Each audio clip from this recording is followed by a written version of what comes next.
to a special edition of the Darden Admissions podcast. I'm your host, Brett Twitty, and you are listening to a new episode.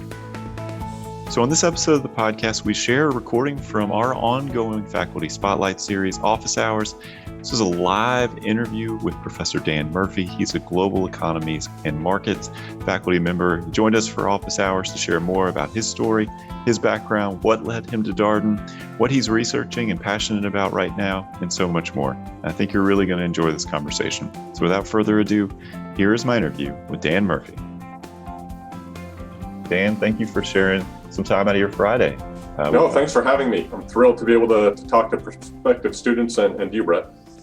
Well, we are in two of the corners of the Darden universe. I'm sitting here in Roslyn at Sands Family Grounds, the base location for our Executive MBA program, part-time MBA, as well as our one-year specialized master's. I think you're down in Charlottesville today. That's right, down in Charlottesville.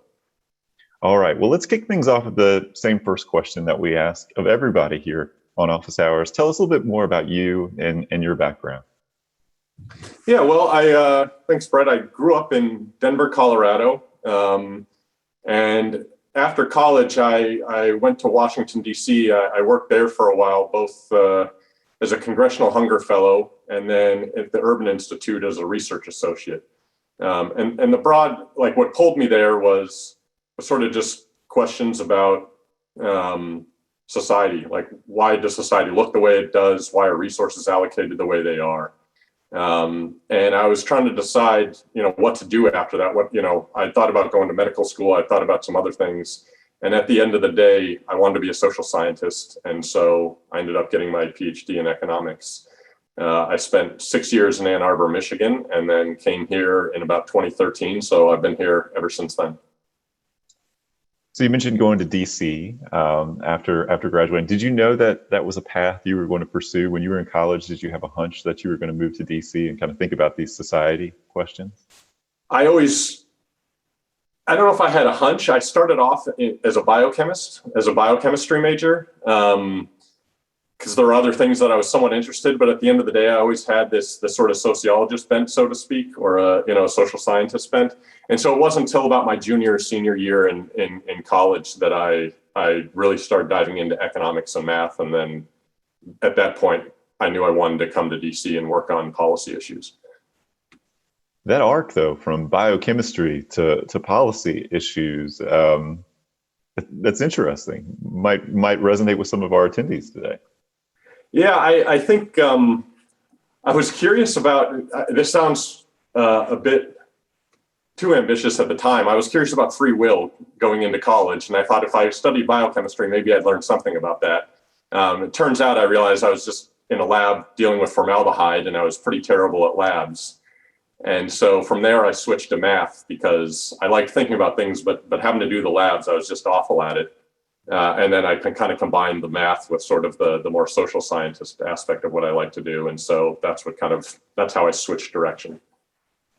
Well, we're going to come back to your time in DC, your work as a Hunger Fellow and time at the Urban Institute. But before we do that, I want to talk a little bit about what you teach at Darden. So we talked about you being a member of the Global Economies and Markets faculty. What do you teach here?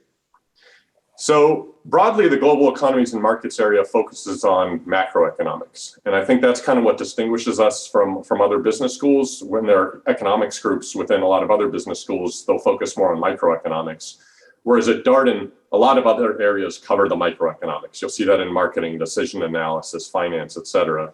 We focus on how do we think about how everything fits together? How do you aggregate up the decisions of different firms and households, and how are all those decisions interrelated?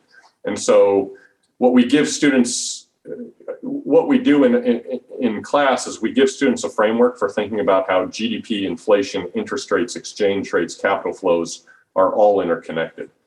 And so I teach in Core Gem, we have the first half of what we teach focuses more on closed economy macroeconomics, GDP, inflation, unemployment.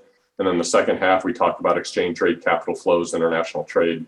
And then I've got an elective called Markets, Government, and Society. And the basic focus of that class starts with the premise, under what conditions is the free market efficient? Under what conditions is free market optimal, and what does that mean?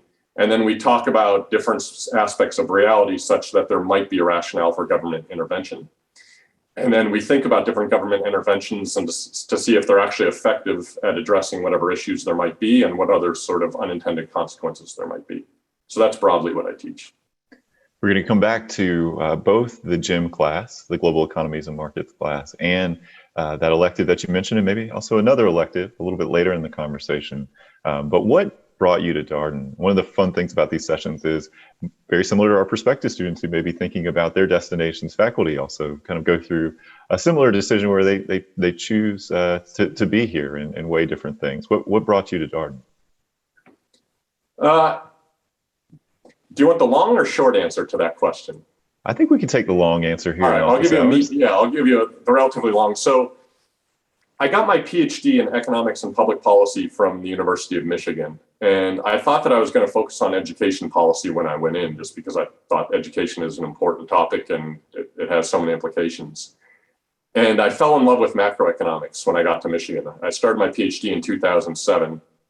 And the way macroeconomics was being taught, in my mind, was I thought there were some restrictive aspects of it, and I had views of the world that were not quite consistent with the models we were being taught. And I saw that as an opportunity to maybe do some research in that area and think about things a little bit differently.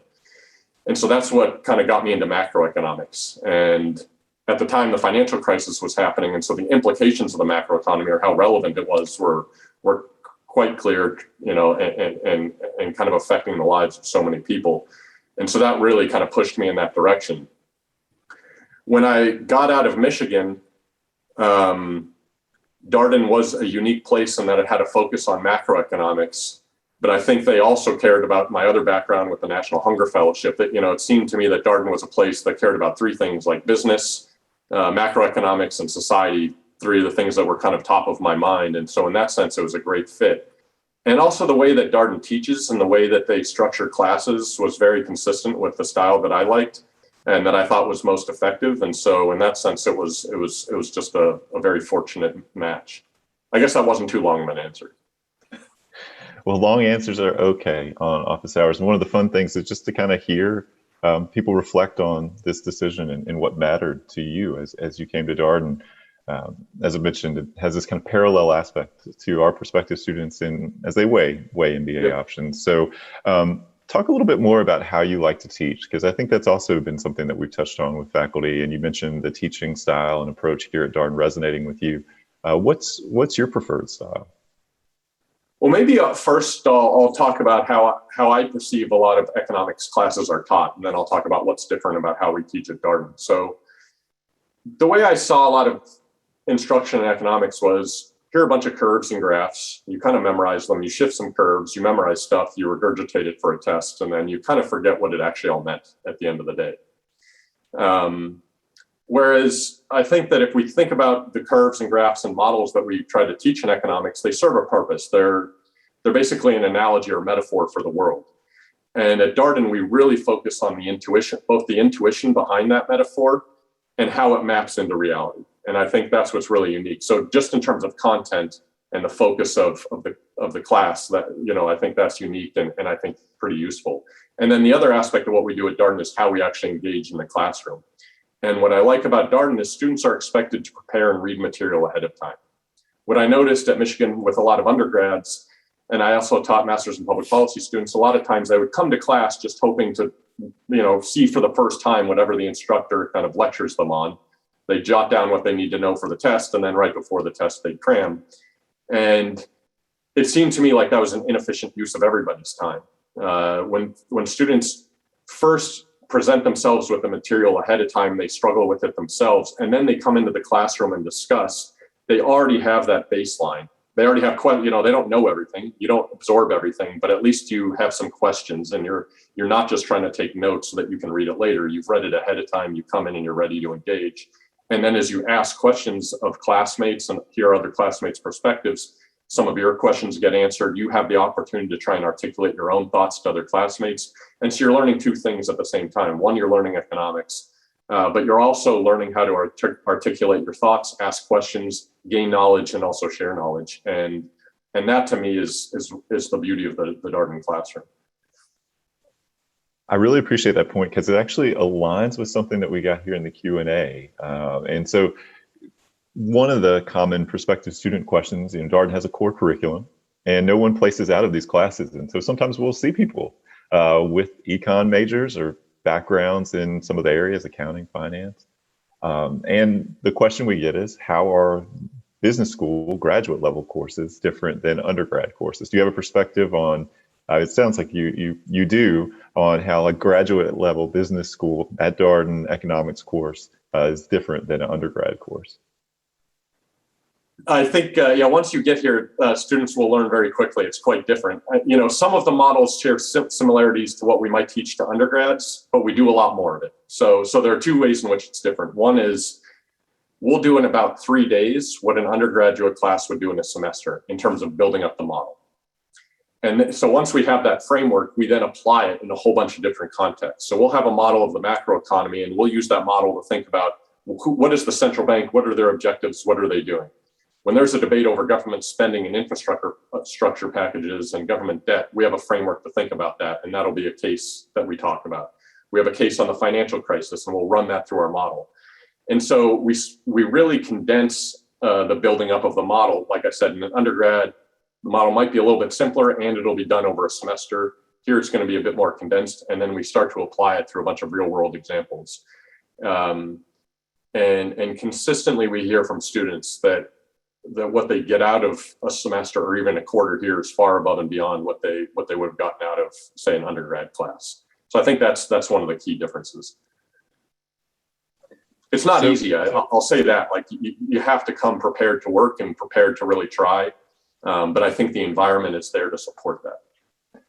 Yeah, that's one of the things I think that we always try to emphasize from the admissions perspective is you're not doing this on your own. There are a tremendous number of resources available to support students as they go through the first year in particular, but throughout your time here at Darden. And those resources actually open up prior to the start of school, like pre-matriculation. I mean, students have access to massive open online courses, Be Ready, which is a Darden product to help students explore a little bit more of that sort of application of technical quantitative concepts. There's Darden Before Darden. You have a learning team. You have second year tutors. Clubs and organizations will oftentimes provide help and support for students as they learn a little bit more of, about these topics and maybe struggle with the material a bit. You're not on your own. I think that's a really important point for prospective students to know here at Darden. Let's talk a little bit more about in the classroom. So you spoke about this really intentional choice coming here because of the way that the classes were taught. What do you enjoy about teaching beyond just the level of preparation that you see from the students? What's energizing to you about those class discussions? I love interacting with the students. I love it when I can see students maybe this will address different groups of prospective students. So some prospective students, and this is what I actually love about teaching, will come in and they'll say, I've never seen econ. I never wanted to take economics. I'm intimidated by economics. And we have a big chunk of students in the classroom from that background. And then there are students that worked in finance or have taken a lot of economics before, and maybe do or maybe don't, have really absorbed what they took before. We put them all together. And from the first group of students, the ones that, feel like I've never taken economics before, I don't know, what's going on, seeing them able to understand the framework and kind of come out of, maybe that to blossom in some sense and say like, wow, I can actually see how all of these things fit together. Now, when I go home and I talk to my family over Thanksgiving, I'm actually able to not only contribute to the conversation, but add a whole lot that, maybe my parents or my siblings didn't understand. And seeing people feel like they had no place in that conversation to all of a sudden being leaders in that conversation is one thing that I absolutely love, because I think that at the end of the day, economics is ultimately accessible. It's not always taught in a way that's accessible or intuitive, but I think at Darden, we really emphasize that. And so students then, are able to come and walk away with that deeper understanding. So that group of students that never seen economics before, what I love as a teacher is seeing them kind of come into that ability. And then for the other group of students that had taken economics before, worked in finance, a lot of times what they get out of the classroom above, I think, deepening their understanding is also an ability to articulate what they think they know to other students. And so a lot of times what will happen in the Darden classroom, I'll say, Jennifer, you worked in finance, what do you think? And she'll try to explain it to Bob, who hadn't worked in finance. And at first, Jennifer will maybe use jargon or in a way that like Bob's like, I didn't understand that at all. And then Jennifer has to go back and find a new way to explain it. And through that conversation, Bob learns, about how the macroeconomy works. Jennifer learns how to articulate her thoughts and how to actually explain things. And I think that actually deepens her understanding as well. And so in an ideal world, I step back and the students kind of come to this on their own. It usually takes, that doesn't happen on day one, but that's the aspiration. And when I do observe that in class, that's a great feeling. It's interesting that you mentioned that. So the first office hours conversation we had was with Rich Evans, a member of the finance faculty here. He said the exact same thing. Really? That, in the best class conversations, he's gradually moving out of the way the students are talking to each other to almost he's just a person in the room and the students are really having the conversations. It's fascinating to hear you both say that. Yeah. So I want to come back to your PhD work. You were focused on econ and public policy. The public policy thing has been a pretty consistent thread through your story, going to DC, being interested in these kinds of societal questions, including that in your PhD focus. What do you enjoy about public policy? Maybe that's a deeper question about, maybe my upbringing or my personality or something like that. I mean, why did I choose to pursue that? Why do I care? I think that thinking about social issues is just something that was ingrained in me from a young age, both just in what I observed growing up and kind of the values that I inherited. And so public policy is the ability to think about those. And there are many different ways to think about it. You could be a scientist, you could be a business, there are lots of ways to do it. But for me, public policy, studying public policy and macroeconomic policy was kind of the path that I ultimately went down. That's why I like it.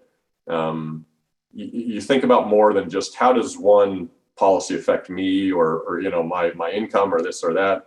It gives you the chance to think more broadly. How does it affect my neighbors? How does it affect somebody else across the globe? And then how do we find the best set of policies that makes us all kind of better off in some sense? We'd gotten a question in the Q&A about your work as a National Hunger Fellow. What attracted you to that fellowship, and what was that experience like? Yeah, so maybe to answer that question, I think I'd have to start even earlier on. Where I grew up in Denver, I went to East High School, and East High School was on the east side of Denver, and it straddled both a very low-income neighborhood to the north of East and the country club neighborhood to the south of East. And I lived in neither of those, but going to that school, you constantly see lots of disparities in terms of where people came in. Some students would come into the classroom and they hadn't had breakfast that morning, and they were working in the afternoon, so it was hard to do their schoolwork, whereas other students had nicer internships and got to spend their days at the country club. I was in neither of those camps. I worked my butt off over the summertime. I started as a janitor. I then worked as a bank teller. My foray into business, I started a business painting addresses on sidewalks, trying to convince people that, the ambulance couldn't see their address if they didn't have it painted there. But I was working a lot, and a lot of my friends were in that same sort of boat. And so that just brought up questions like, hey, why are some of us working in the summer times? Why are some of us not? And how does this all get decided in some sense? So that was just, my high school, that those questions loomed incredibly large. And once I kind of broke out, left that biochemistry path, those were the questions that I started to pursue. And so the National Hunger Fellowship was kind of a natural way to do that. Once you go to college, to the extent you study these things, it's at a very academic level, a textbook level in some sense. And so, you can learn some theories or something like that. But the Hunger Fellowship was designed in a way such that you got two new pieces of knowledge. One was anecdotal evidence by working out in the field. So you spend the first 6 months somewhere in the country doing hunger-related policy work. And that could be housing, that could be food security. For me, I was doing food security issues in Florida, which focused both on food stamps, but also school breakfast and lunch inside the school. And then you spend 6 months in DC looking at how policies are actually made. And so that's what attracted me to the Hunger Fellowship. And then the third stool of that is kind of research, like how do you actually look at data and examine data? And that's kind of what I do for my life now. But I think it was nice to have both more anecdotal evidence from that fellowship, plus also seeing how the sausage is made in Washington, D.C., so to speak. What were your key takeaways? I mean, anything that still stays with you from that time as a Hunger Fellow? Yeah, I think that I took away both a deeper understanding of what some social programs do for people and mean for people, how important they are. When I was in Tallahassee, it was right after a hurricane had come through and just wiped out a ton of Florida. This was in 2004, so it was before Hurricane Katrina had taken out New Orleans, but Florida had gotten hit pretty hard. And I was helping field calls for emergency food stamps. And there were just a lot of people that were like, look, I had a freezer's worth of food that was going to hold me over the next month. It got completely wiped out because we lost electricity. I just need something to hold me over. I could see the role of kind of this social insurance and how important it was for people. At the same time, I learned a lot about people's perspectives of why they didn't want to pay for these social programs. And how, advocacy works and how a whole bunch of other things like kind of get merged into forming what the social safety net is that we actually have. So if I learned anything, it was a deeper perspective on the value of these programs, but also why, people struggle or don't want to pay for them, among other things, I guess I would say. Well, let's start to get into a little bit about what you're teaching here at Darden. So we mentioned the Global Economies and Markets class. You talked about how that kind of fits within the broader framework. One of the things that's come up here in the Q&A, so we have this required core curriculum. It's a general management program. How do you think econ helps people who go forward into all sorts of careers, right? Financial services, tech, consulting. What do you want students to carry forward with them as they move forward in their careers? I think we do at least two things that are helpful for them in their careers. One is we provide them an understanding of the environment in which they're going to work. Like the macro environment around you has a lot of implications for your household, your firm. And if you understand that environment, if you understand what the central bank is doing, you understand what, your borrowing costs are going to be. If you understand macroeconomic trends, you understand what sort of wages you're going to have to pay. You understand what your revenues are going to be. And so we give them this broader understanding of this bigger macro environment that is crucially important for firms. So that's one. I think the other is just the logic of economics is just a skill or a tool set that it's helpful for people to have. Understanding cause and effect, understanding, how one thing over here affects different things over here. And sometimes relationships are interdependent. And macroeconomics gives you a way of analyzing these interdependencies that you might encounter in other contexts in life, not necessarily when thinking about the macroeconomy. We help students organize their thoughts in a very particular way. Maybe that's the succinct way of putting it. So you have a policy background, think about these kind of questions, and you're also around MBAs and the business school environment.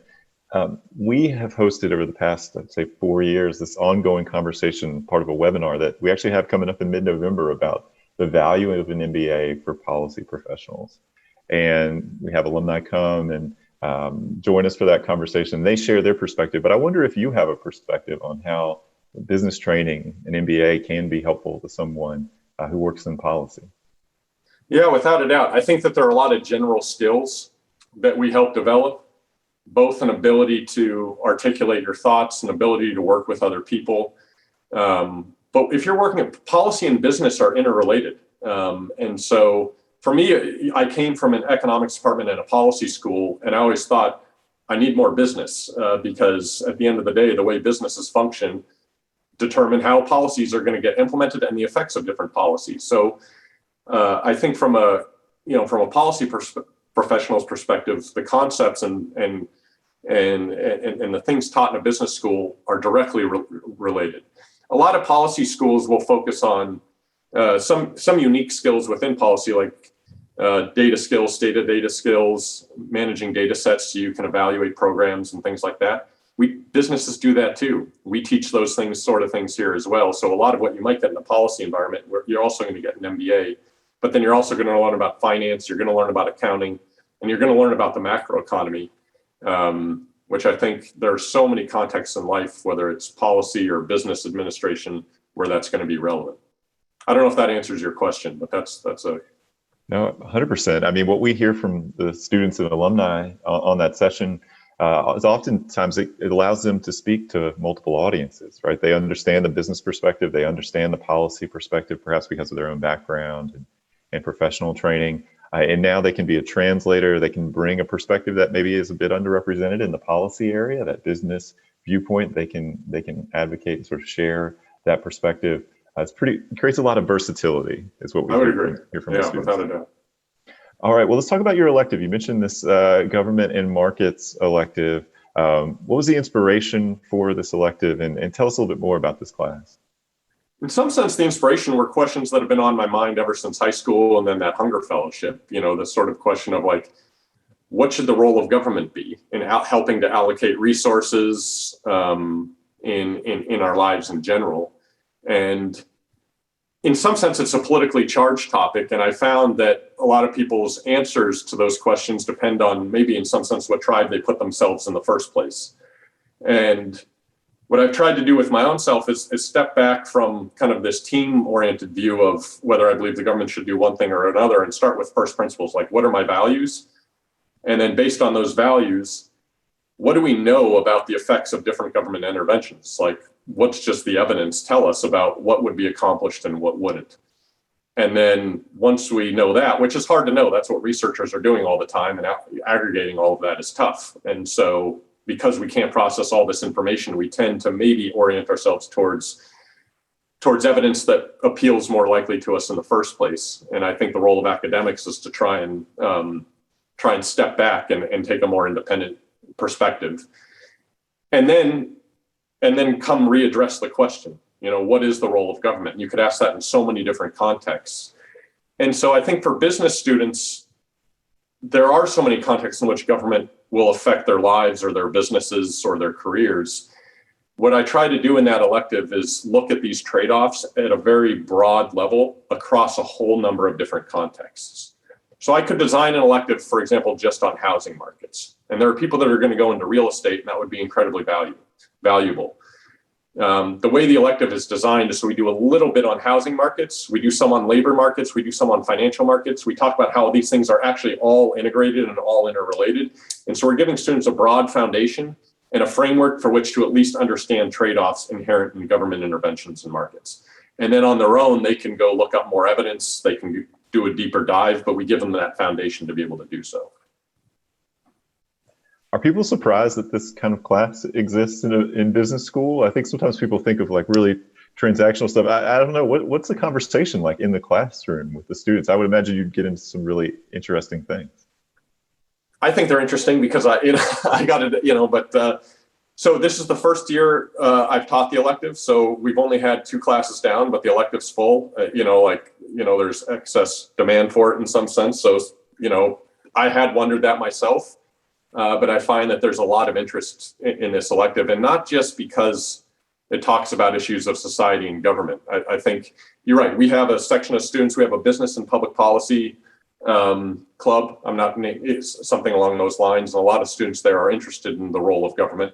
We also have an Adam Smith Society, and I think a lot of students in the Adam Smith Society would be more interested in free markets. I want both of them in the class because both of their views, I think it's important for that exchange of information. And there's a lot of interest from both societies in the class. But then also consultants, like anyone that just wants to go into consulting for their career, we're talking about markets and what's missing, like what is an objective. So we'll have a case on housing markets, and we'll talk about how housing prices are going up.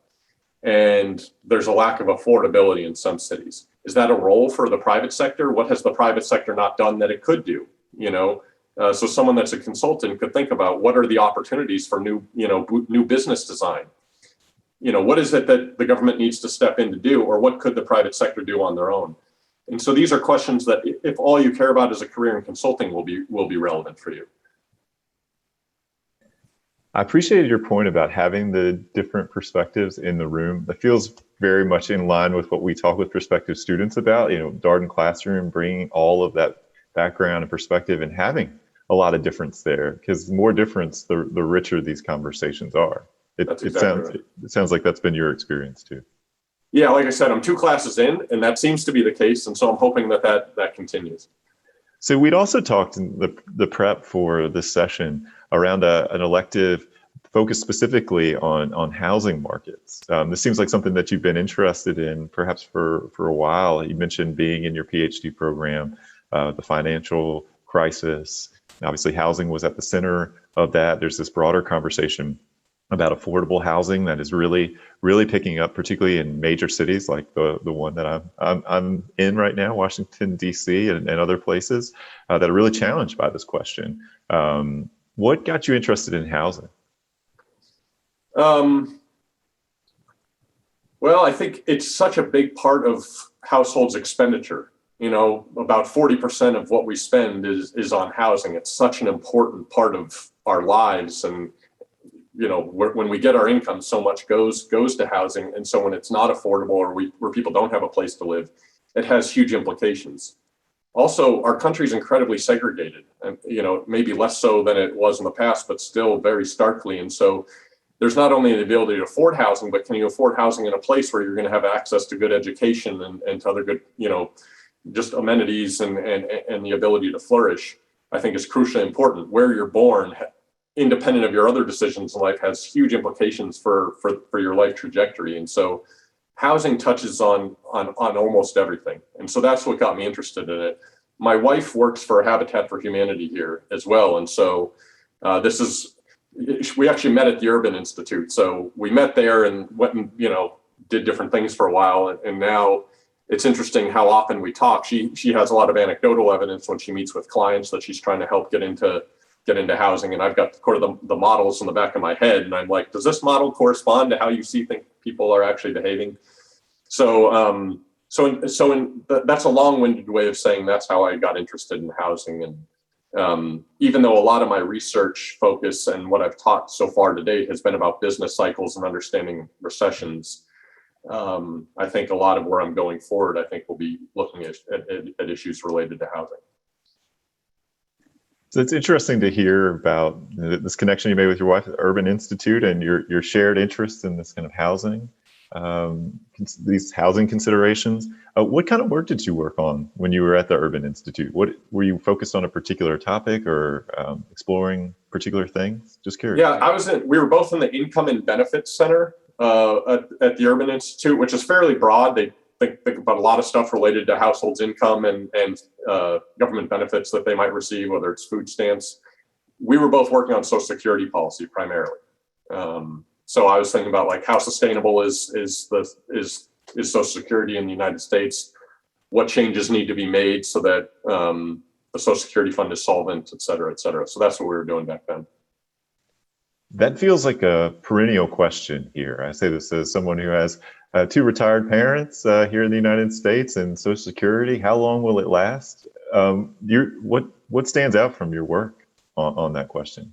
Well, I haven't worked on kind of the Social Security forecasting model since 2007 or so. So I'm not exactly up to date on the current projections, but I think what stood out was there's a tension in that something needed to be done to make sure that that our system was sustainable. We either needed more contributions to pay for the benefits, or we had to lower benefits, ask people to work longer, or something like that. And those choices are really difficult. I mean, those are really tough, difficult choices to make, and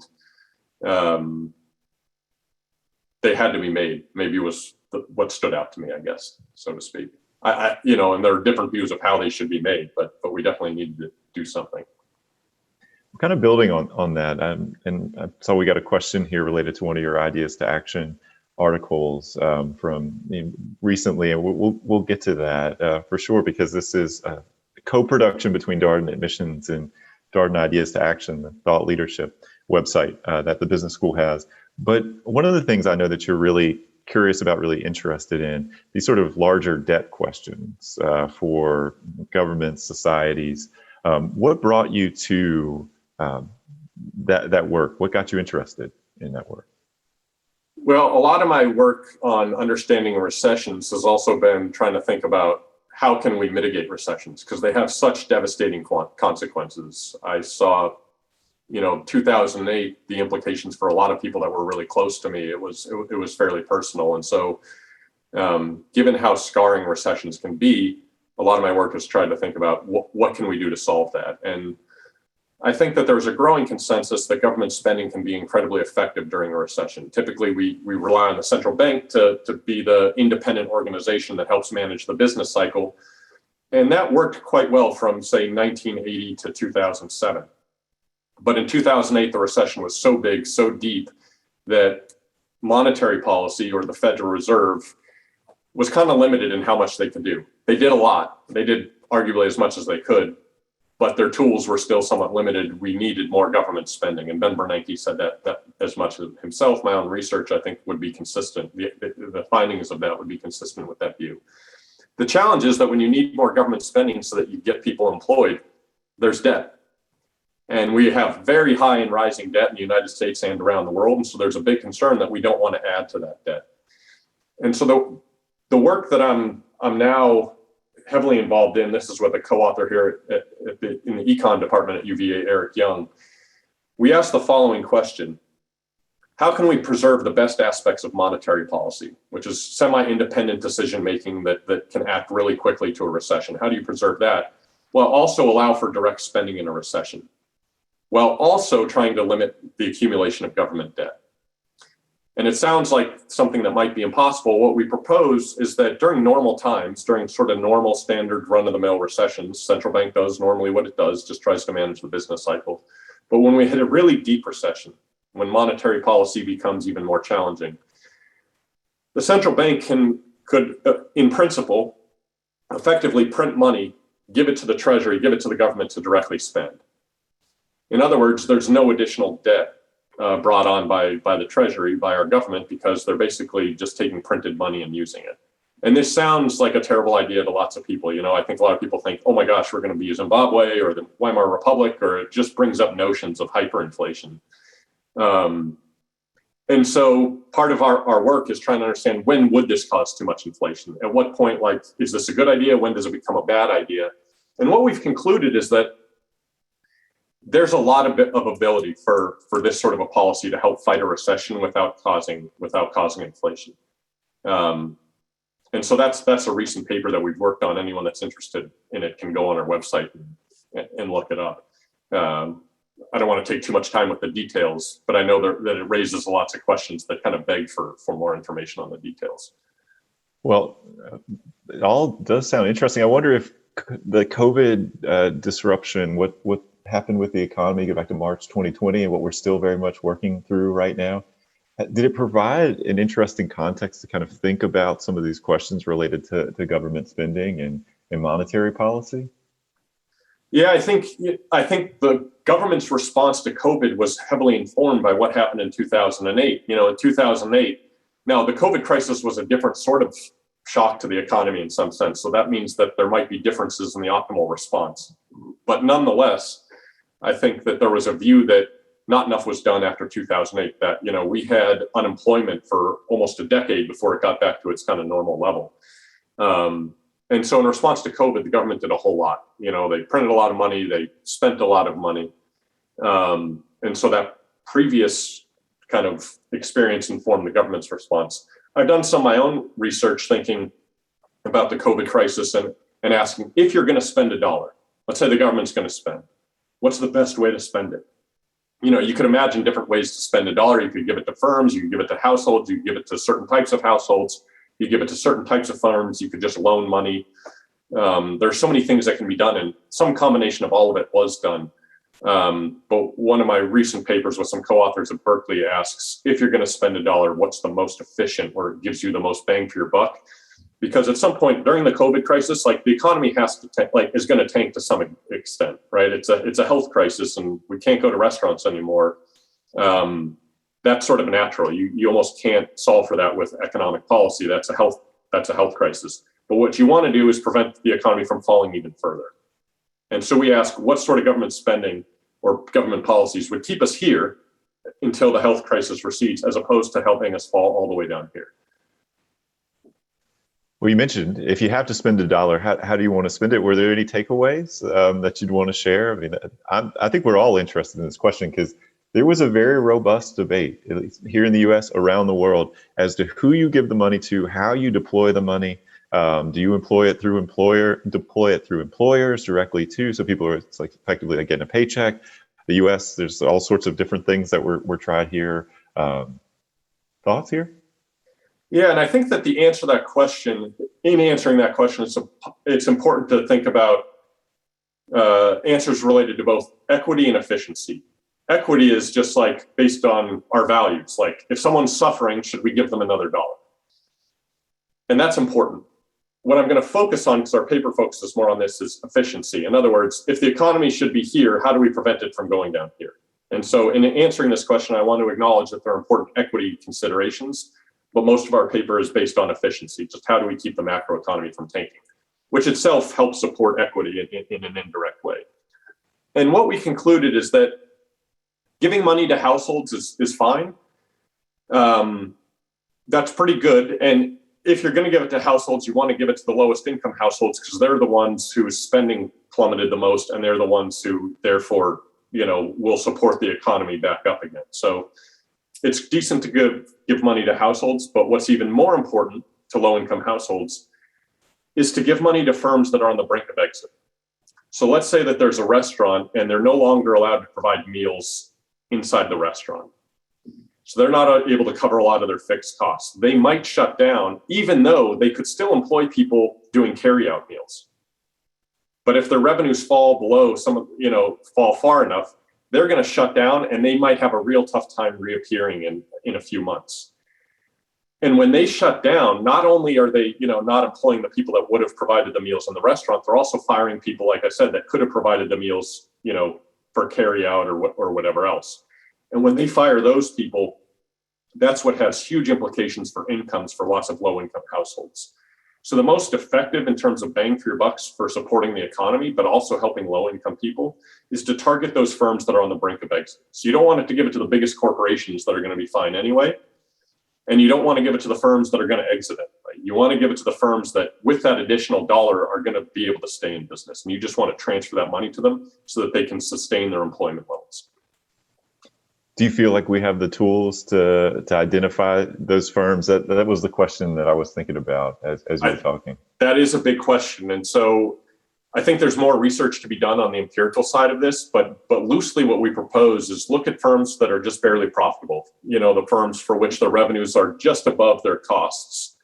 And that gives you some sense, we have that from accounting data and from reporting data. So you can find the firms that are sort of on the margin there and you can transfer it to them. And then some people say, well, that's not fair. This firm stayed small and didn't grow big enough on their own volition, and now they're getting handed money. But you could say that about any money that the government hands out. So if you're going to give a dollar, there's always going to be some lack of fairness involved in it. And then the question is, okay, well, what's the best way? Let's make our criteria. Let's keep the economy from tanking. This would be the best way to do it if, again, you could identify those firms. And I think that there are ways to do it. Yeah, you make a good point. I mean, at the outset, maybe as you were talking about just the conversations that you're having in some of your classes, that this becomes about sort of values and sort of how, not just what you can do, but how you decide what to do. That ultimately comes back to values. Yeah, and I think that especially in my elective, that's one thing that I try to emphasize is when we're talking, it is important to distinguish when we're making a value statement about fairness or whatever else versus an efficiency statement. In other words, if we adopt this policy, everyone will be better off. And those are two different things when evaluating should we adopt a policy or make a decision. I want to come to one of your articles that's on Darden Ideas to Action. It feels like we're on this just wild roller coaster with energy prices. You wrote an article, about a year ago, it feels like, when oil went negative, you and Elena Lutskina. The energy sector, has this been something that you just sort of followed? What was the inspiration for that article, or what got you interested in that particular issue? I've been thinking about that issue ever since 2008, 2009. When I was back at Michigan, I started doing work trying to understand what caused fluctuations in oil prices. And I think there are lots of reasons to care about that, but one of the reasons was oil is such a big part of our macroeconomy. So understanding both the causes and consequences of oil prices fluctuations is so important for understanding macroeconomics and macroeconomic policy. And so that early research tried to decompose fluctuations in the price of oil into its underlying causes. And at the time, between 2000 and 2008, there was a spike in the price of oil. And people thought, is this speculation in oil markets? Are there traders that are driving up the price? Should we regulate these traders? And what my work kind of pointed to was the fact that no, a lot of this surge in the price of oil was just global demand. Presumably, from China. China was booming at the time. They had lots of infrastructure projects going on. They were building lots of factories, very oil-intensive projects. And so, it seems that, China and just global demand was driving up oil prices. So that was kind of the initial onset of this research. And then I started talking with Elena Lutskina, who does a lot of work in, more detailed work within financial markets. And we had just noticed this kind of interesting anomaly in financial markets where in 2014 prices plummeted and were expected to rise very quickly soon after. And we wanted to understand how oil firms responded to that. Did they keep oil underneath the ground in anticipation of these higher prices, or did they just start pumping it out at the low prices in order to increase their revenues? And that's how we started looking into that project, and that's kind of what led to that paper. Do you see that as an interest you'll carry forward? I mean, I was just a little bit of research in advance of this session, just Googling. This is probably dangerous, but just Googling global economics news, like what's going on, and of course, energy markets back in the news now because prices are going up, which is in some ways supply and demand. But you're right that it has all these attendant implications for the economy. I mean, like one of the twin conversations here related to the rising energy prices is, are we heading towards some sort of economic environment, stagflation, inflation, some kind of thing? Like it seems to be part and parcel of this kind of issue. Yeah, and I think there's a lot that could be said about inflation and a lot of other things. But so to answer your question, like, am I going to keep working on this oil market financial work? There's actually a link between what Elena and I did and this COVID project that that I was just telling you about. What Elena and I found was that when oil prices fell and they were expected to rise, a lot of firms kept that oil on the ground.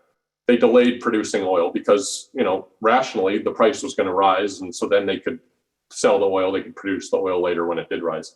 But some very high debt firms actually started pumping out oil because they need to prove reserves to the banks that lend to them. In other words, there are these financial market frictions where banks and the oil producers were not perfectly renegotiating. If you're a bank and you're lending to an oil firm, you might say, look, leave that oil under the ground for now because you're going to be able to pay us off in the future if you pump it out at a higher price. Our incentives are aligned here. But that renegotiation didn't happen in every circumstance. Fast forward to the COVID crisis. When COVID hit, you might think that restaurants that were about to go out of business, the spots where they're renting their space from would lower the rent, right? You might think, if I'm renting out, if I have a big commercial space and I'm renting out a lot of space for restaurants, I might lower the rent because I know they're going to shut down otherwise, like this is a big economic crisis. But it appears in retrospect that there were a lot of frictions that prevented, for whatever reason, people from renegotiating lower rents. For people that were late on their mortgage payments, and a lot of times the government had to impose a mandate that people had some freedom to not pay their mortgages back. But you can imagine a scenario in which the private market takes care of that itself. I know it's a recession. If I'm renting a home to someone, I might want to say, look, you have a little bit of a break, because if you move out, it's not clear that someone else is going to be able to move in and pay me. Everybody's struggling right now. And yet, it doesn't appear that those renegotiations happen to the extent you might think they should. And so that relates to my COVID work. That's why if there aren't these renegotiations, it's really important, for bang for your buck, for the government to give that dollar to the firm that's about to exit, because that firm is not able to get that lower rental space that would allow them to stay in business. And so that's a long-winded way of saying that work on financial markets is actually very related to some of my other macroeconomic work. And this is the nature of research. You learn that a lot of these things are interrelated, and that's how you then get new research ideas. Well, let's talk about new research ideas. What's on your brain right now? What are you thinking about as you go forward? I mean, you don't have to tell us too much. I know there are probably some things that are still very much in development, but what kind of questions these in the economy and policy are most of interest to you right now? maybe I'll do three quick ones because I know. So one is, what are the effects of government spending, defense spending? A lot of the research on that has been, how many jobs do you create, or how much GDP do you get for an additional dollar of spending? But recent data has allowed us to answer that question in a much broader variety of contexts. So what we're looking at, my co-authors and I are looking at now, is when the Department of Defense spends on a city, when they give a contract to a city, what happens not only to unemployment there, what happens to inflation, what happens to GDP, what happens to housing prices. We can also look at what happens to marriage rates, divorce rates, the share of people that are in school, recipient of welfare payments. A lot of these other sort of social benefits or social costs, we can see how they respond. And the preliminary evidence is fascinating. A lot more people have health insurance. A lot of people reduce their dependence on welfare payments. They get off of disability. They're more likely to stay married, it appears. We're collecting data right now on crime rates and mortality rates to see the broader social implications of some of this spending. And this has implications not just beyond Department of Defense spending. It could be whenever, say, maybe one of our prospective students in the future, if they decide, if they're running a company that says, we're going to build a manufacturing plant in this city. This is a way to say, here's some suggestive evidence of what some of those implications could be for the people that live there or the people that might move in there. So that's one thing that I'm thinking about. Another is thinking about land taxation. This is tied into the affordable housing discussion we had before. And I'm starting to look at both data and some theory on how different forms of taxing property taxes could actually support affordable housing and meet some other social objectives that we might have in terms of the design of cities and urban areas. So that's a second one. And then, so these are all ones I'm excited about. So I'm sorry to just throw at you three completely different things. But I'm looking forward to making more progress on this. Another is, how can we jointly rationalize asset prices? In other words, if you were to look at interest rates, they're really low right now, and it looks like they're going to stay low. That would suggest that economic growth is going to stay low in some sense. There are some theories that would suggest that if interest rates are low, one potential cause is low expected growth in the economy. At the same time, stock prices are really high. And on average, you would think stock prices high are indicative of expected higher future growth. And so how do we reconcile these things? And I'm working with a co-author from the University of California, Santa Barbara, and then another one from the University of Virginia to help think about that. So it sounds like you're busy. You got a lot going on. Aspirationally, I'm busy, yes. But these are all things I'm hoping to be working on. Well, Dan, as we get closer to the top of the hour here, 11 o'clock is on the horizon. I've got a couple more questions for you. This one is a fun question we've been asking of all of our office hours guests here. Is there a book or books or podcasts or movie that has been impactful for you during your life or your work? Yeah. So, if you're going to ask my whole life, I'll give you my favorite book of all time is Trinity by Leon Uris.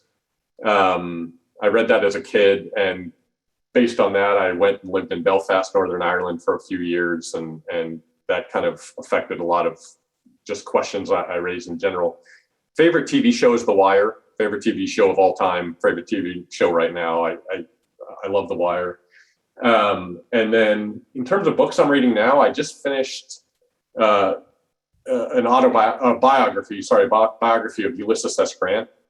I learned history in high school, but not very well. And this was a great chance to learn in a really well done way more about really important aspect and era and figure in American history. So I'm reading that. And then I finished a book called Say Nothing, which is about the conflict in Northern Ireland. And because I had lived there, that's been kind of top of mind. So I don't know if that answers your questions, but those are a few things.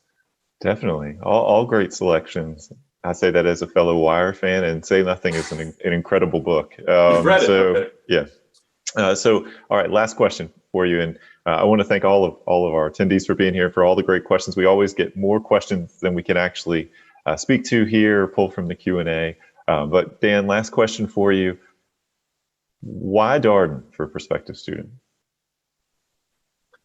Darden is going to, I think everything we talked about at the beginning, it's unique. What you will get at Darden, you will not get anywhere else.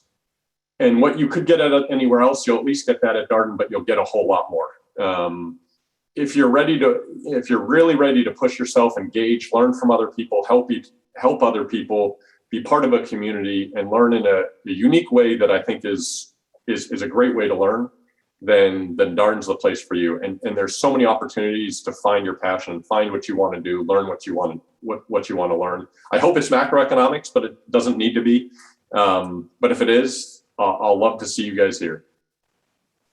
Well, Dan, thank you for sharing your insights, your expertise, your time with us this Friday morning. It's such a treat being part of these office hours conversations. It's been so much fun to hear faculty share their stories and talk about their passions and their interests, and really kind of bring people in to the community here and get to know the faculty here as people, not just, that's the person who teaches the Global Economies and Markets class. This is Dan's story. This is where he's from. This is how he thinks about the world and what he's passionate about. So thank you for being here today. And that was my interview with Dan Murphy, a member of the Global Economies and Markets faculty here at the Darden School of Business. As always, if you have any comments, suggestions, requests, anything you'd like for us to cover here on the podcast, we're all ears. We can be reached at Darden, that's DARDEN, @virginia.edu. Until next time, stay safe, be well, and thanks for listening.